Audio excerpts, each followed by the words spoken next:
who is dying. So it's right down my line professionally. And I also have a 94-year-old mother who is still with us, and I'm so blessed to have her. And we have learned along the way to have conversations early, and that is the main thing we're going to be talking about at the second part of our seminar, is to have conversations about what the parent wants. My father died about 5 years ago, and we were able to get his wishes, which I'll tell you about later. It just makes the journey wonderful, and that's what we want for you, is to leave this seminar with some ideas of having no regrets. I talked to some women yesterday who were caretaking from afar, and they really said they had no regrets about how it turned out. And I thought that was a lovely way to put it. And also to have the opportunity for your beloved person to die with dignity. So I'm going to continue on here. I want to do a small commercial for this book. This book is called Facing the Final Mystery, and it's written by a very good friend of Lee's and mine. And she was really the inspiration that helped us with our own parents and is such an advocate of having those difficult conversations. So let me ask, how many of you are currently long-distance caregivers, where you have people at home that you are having to attend to? All right. How many anticipate that happening? How many are here mostly to do it for kind of your own process? All right. Terrific. Thank you for that. Well, you're not alone in the caregiving. There are approximately 7 million American people being long-distance caregivers. And that number is not even including all those of you who are overseas. It's usually the women, right? Right. The men are stepping up more, and statistically there are more men helping, which we love. But as we look throughout time, and I think about time when we're midwifed into this life, it's the women, right? And when we leave this life, usually it's the women who are guiding us out. So let me just say that living far away doesn't mean you can't be involved. It just means you're involved differently. And we're going to have time for some questions and comments about what you've learned along the way. Our main advice is to make contact as soon as possible. Don't wait till they're on their deathbed. You know, get the plans going early. Develop a plan. Get a good, steady, big notebook that will keep all your resources, because you're going to be doing a lot of email work, a lot of online work, a lot of contact with the home neighborhood, and making it all work for them.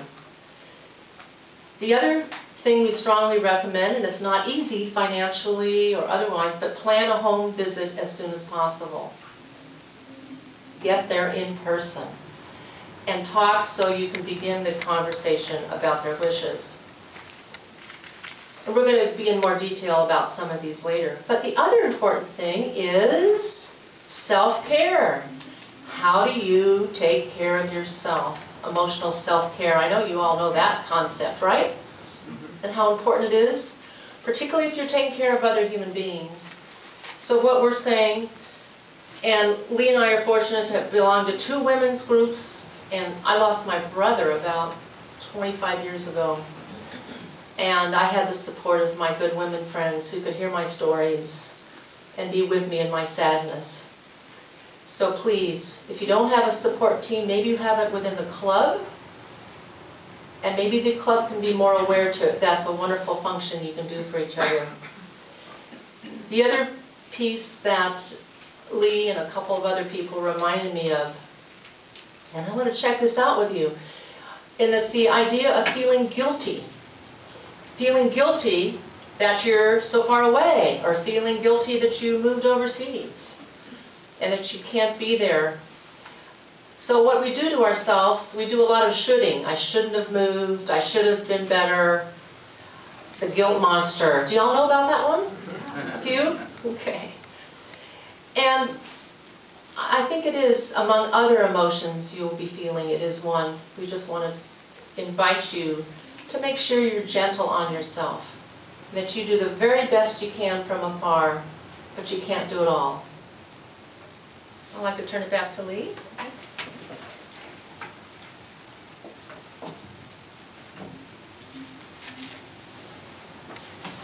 There are lots of possibilities of deciding where you are going to live or where your parent is going to go to live.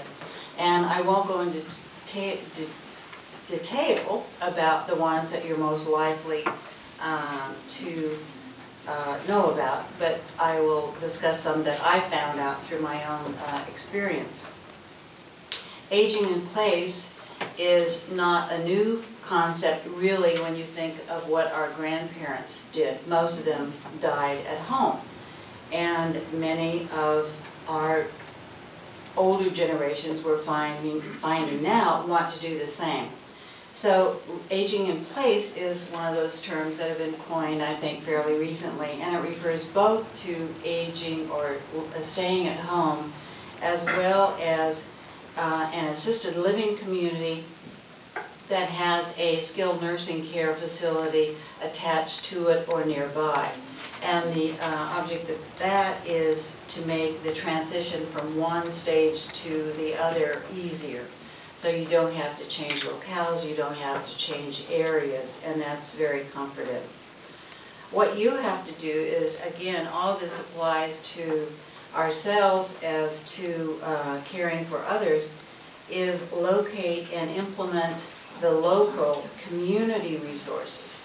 I found out, for example, that the senior center was an excellent place for information. And my mother is she's not very social, so she had never participated in all the activities that some of these centers offer, which are amazing. And they were very, very kind. They do have someone a couple of times a week from the Agency on Aging, which is a state agency, but it's also part of the federal system. And they're online also. They give you all kinds of information about various aspects of aging, including benefits. And the hospital social worker's office was a good source. Mother had a bout of pneumonia, so when she was ready to go home, they make sure that someone is going to be with her or want to know where the person is going to go. And she also had a list of people to refer to or agencies to refer to for additional care. Church is a really good place to go. If your parent or you have a particular religious affiliation, call upon their resources too. And then the local phone books, directories, that kind of thing. There are many locators online. I was absolutely amazed when I started to go onto the internet to find how many resources there were and how not only were they a bit repetitive or redundant, but they had all kinds of things that I had never thought about, information about heaven knows what. And most of them are state and locale oriented, so you can go to any of those. Again, they're listed in the back, including government again, and find out these places. Be sure that you consult with, or you're going to be consulted about where you're going, obviously, because the first choice is with the person who's going there, I think. If you have to refer to or get outside help to come in, as I'm having to do more and more for my mother, there are a couple of really, really good resources. You have to be so careful when you're allowing someone to come in the home of an elderly person. They can be taken advantage of, mistreated physically as well as financially.